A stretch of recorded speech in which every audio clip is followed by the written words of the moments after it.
एक राजा थे जिनका नाम इंद्रदुम्न था। वे भगवान विष्णु के बहुत बड़े भक्त थे। उनकी पत्नी गुंडीचा भी उनकी ही अनुगामिनी थी एवं उनका एक छोटा भाई था विद्यापति। वो भी भगवान विष्णु का बहुत बड़ा भक्त था, बड़े भाई की भांति। तो राजा हमेशा यही सोचते रहते कि आखिर मेरे जीवन का उद्देश्य क्या है। यही वे प्रभु से भी पूछते। एक बार जब वे प्रभु ध्यान में बैठे थे तब उन्होंने एक दिव्य दृश्य देखा कि एक कौवा जल में मरकर गिरा और उसे लेने के लिए एक दिव्य विमान आया तथा काग दिव्य रूप धारण कर उस विमान पर बैठकर बैकुंठ गया।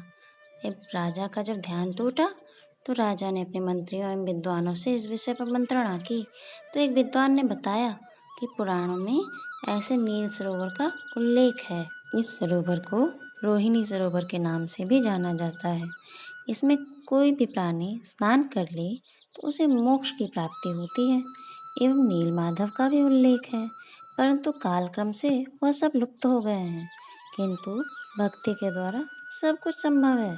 अतः आप भगवान की भक्ति कीजिए, तभी उस गुप्त स्थान को ढूंढा जा सकता है।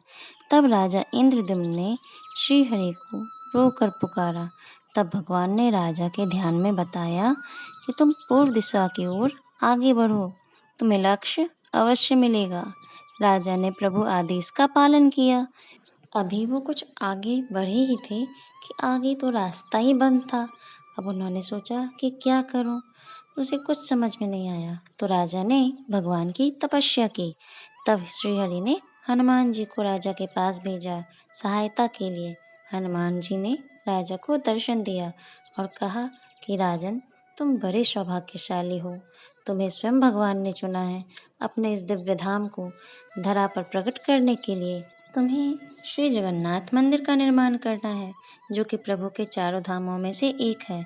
मैं सदा इस कार्य में तुम्हारे साथ हूँ। तुम्हें दृढ़ निश्चय के साथ पूर्ण श्रद्धा और भक्ति के द्वारा यह अद्भुत कार्य करना है। राजा को मंदिर का स्वरूप बताकर हनुमान जी अंतर ध्यान हो गए। राजा ने मंदिर निर्माण शुरू करवाया। कोई भी बाधा हो या प्राकृतिक आपदा हो, वो राजा को रोक नहीं पाई।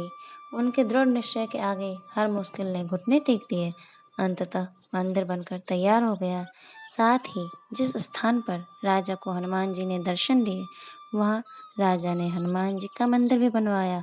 अब प्रश्न यह उठा कि मूर्ति कहाँ से आए, क्योंकि बिना मूर्ति के मंदिर तो प्राणविहीन तन के समान है। अब इस समस्या का समाधान कैसे हो? तो राजा ने हनुमान जी से प्रार्थना की। तो हनुमान जी ने कहा, इस मंदिर में नील माधव का विग्रह ही स्थापित होगा, जिसे ढूंढने की जिम्मेदारी तुम्हारी है। एवं तुमने जो मेरा मंदिर बनवाया है, यह सिद्ध हनुमान के नाम से फेमस होगा।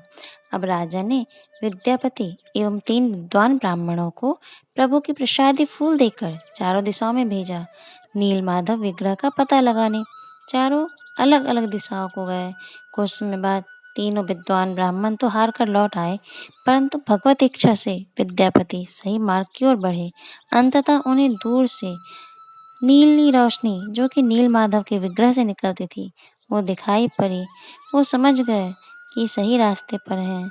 वे एक कबीले में पहुंचे, जिसके मुखिया विश्व बसु नील माधव के विग्रह की पूजा अर्चना करते थे। उनके कबीले में बाहरी व्यक्ति का प्रवेश वर्जित था, परंतु विद्यापति को कबीले के मुखिया की पुत्री ही उस कबीले में ले गए, क्योंकि विद्यापति सिंह से युद्ध में घायल हो गए थे और ये सिंह भी वही सिंह था जो उस कबीले का रक्षक था। तो उनकी पुत्री उसे उपचार के लिए ले गई थी। अब विद्यापति को तो पता चल चुका था कि ये लोग ही नील माधव विग्रह की पूजा अर्चना करते हैं, किंतु बाहरी व्यक्ति को वहां तक जाने की अनुमति नहीं है। इसलिए विद्यापति अनाथ बनकर उस कबीले में रहे और मुखिया और कबीले वालों की सेवा करने लगे। कुछ ही दिनों में उसने सबके मन को जीत लिया एवं मुखिया ने अपनी पुत्री का विवाह भी विद्यापति से करा दिया। अब वो कबीले के सदस्य बनकर रहने लगे। एक दिन विद्यापति ने नील माधव के दर्शन की जिज्ञासा व्यक्त की, तो मुखिया विश्ववसु ने कहा कि ठीक है, उचित समय आने पर मैं तुम्हें ले जाऊंगा। अब विद्यापति जब भी विश्व बसु नीलमाधव की पूजा के लिए जाते तो विद्यापति पूजा का पुष्प लेकर खड़े रहते। तो एक दिन विश्व बसु तैयार हो गए विद्यापति को उस गुफा में ले जाने के लिए जहाँ नीलमाधव के विग्रह स्थापित थे, परंतु एक शर्त रख दी कि भाई तुम्हें आंख में पट्टी बांध कर जाना होगा। विद्यापति तैयार हो गए, परंतु उन्होंने चतुराई की, पास में सरसों के बहुत सारे दाने रख लिए और पूरे रास्ते उसे बिखेरते हुए गए एवं गुफा में जाकर नीलमाधव विग्रह के दर्शन एवं पूजन किए। आगे की बात आगे वाले वीडियो में बताई जाएगी। अगर आपको ये वीडियो पसंद आया हो तो लाइक करें, इसे शेयर करें और आपको इसमें क्या अच्छा लगा हो वो आप कमेंट में हमें ज़रूर बताएं और इस चैनल को अवश्य सब्सक्राइब करें। राधे राधे।